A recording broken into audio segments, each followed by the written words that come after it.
साबिक कप्तान शाहिद आफरीदी ने पीसीबी को वर्ल्ड कप का बॉयकॉट ना करने का मशवरा दे दिया।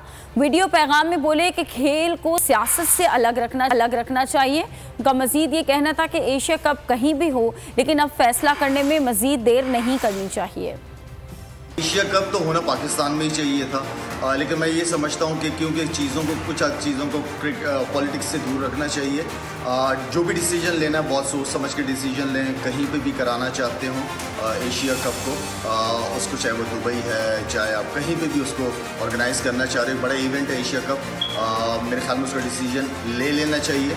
बड़ी अपॉर्चुनिटी है, हमें मना नहीं करना चाहिए, हमें जाना चाहिए, इंडिया खेलना चाहिए, चाहे खेलें। एक बहुत बड़ा इवेंट है, दुनिया को एक मैसेज दे सकते हैं कि हमने कभी भी मना नहीं किया कहीं पे भी जाने से, और हम क्रिकेट को सपोर्ट करते हैं। और क्रिकेट की स्पोर्ट्स की जो है वो कोई बाउंड्री नहीं होती।